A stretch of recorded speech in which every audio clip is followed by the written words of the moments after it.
The first word that comes to mind is bombastic. It is out of control. The school looks like a battlefield.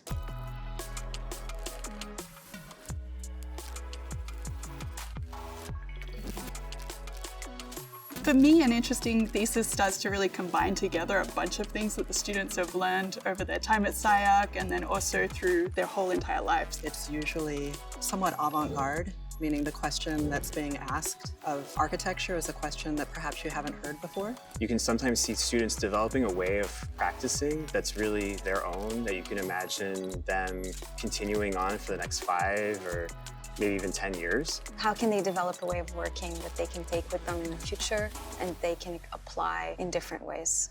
Currently, the drawing standards in the AE are black and white, line drawings, dimension drawings, with a standard figure. And it doesn't really give much diversity. And also the black and white drawings don't really help someone to design for emotions, and they don't take into consideration light, texture, and color, which can affect someone's mental health.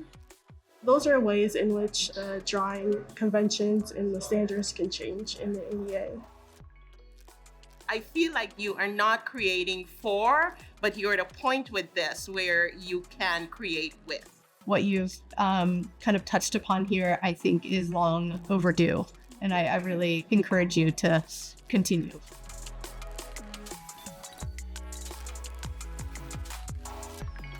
I think the students this year are trying to break the screen. You know, we've been stuck in that 16:9 ratio for so long that this year they're just like exploding out and really challenging that proportion and dimension. My thesis is called I See the Sublime in You, and it is investigating and expanding upon an aesthetic phenomenon of sublimity through the lens of an architectural phenomenon, being geoengineering.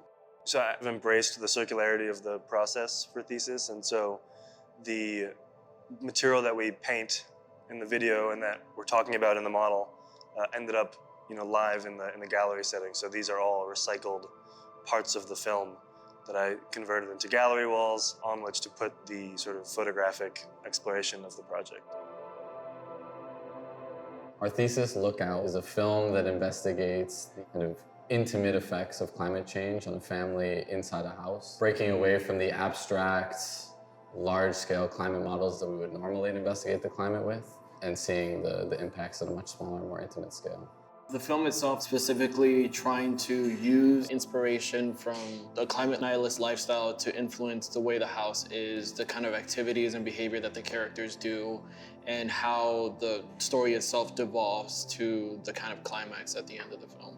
I think a lot of the story is about taking certain tropes in society, stereotypes in society, letting them play out in the story, seeing where they end up, and where can we go from there. My thesis is titled Abruptly Laid to Rest, and it is a 2-channel video that imagines what would happen in a world where radical climate activism abruptly ends oil production, and it proposes a new burial tradition that occupies 5 sites formerly used for oil production. The project takes on a tough narrative and a tough angle, one exploring the implications of radical activism and extreme interventions. It speculates on plausible scenarios from blowing up pipelines to barricading oil terminals, proposes a hopeful scenario at the end. Tell me a little bit about how you kind of are incorporating kind of early TV technology into this, really kind of fundamental examination of theaters. The early graphic representation of those models really came from trying to understand that there's always a backside to the imagery just as much as there's the front of house of the imagery. So kind of using those holding patterns or raster images really is my attempt to say that those surfaces truly can be transformable by the scenographer himself once a production or some sort of theater would be put into the space. So although there is light being casted as a raster image, I would also like to think that image or material is manipulatable across the project. First started doing some research of the wearables like the spacesuit, the wearables that could also support our life, support our mental issues. I think in the review we talked about soft electronics embedded in the fabrics rather than the inflatables. So these are all really great ideas. My thesis is about relinking craft and computation as a means to report the unreported data and accounts of invisible labor and technology. My thesis aims to elevate weaving as a craft, but also as an art, an architecture, and a technology. The loom is encrypted with a pattern that I developed through a series of scripts. When you read the pattern, you're able to understand how they store information and how they have canonically been a way to tell stories and hold oral traditions for a lot of cultures. Something I reflect upon a lot within our studios is there's always this moment where you're asked to think critically about like how the project is being integrated into the community that it's being developed in.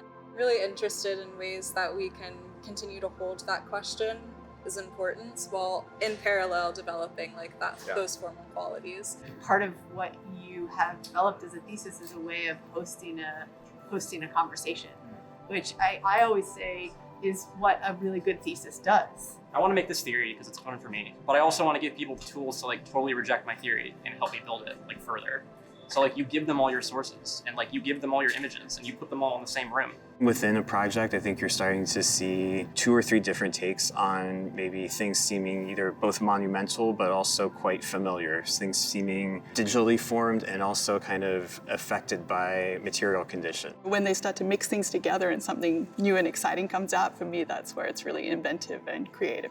So the way that I evaluate the success of a thesis project usually is based on the methodology of how the students choose to work. I'd evaluate it on the basis of its authenticity, the extent to which it's true to its own basis of investigation, how deep inside itself it goes, how far it's willing to go with its own terms, and stick with them even if they break and go beyond them. We go through a very difficult design process, and I think we're worth it. Thesis projects that make a huge impact in the world and will launch the students into their careers is really how you can tell a thesis project is really successful.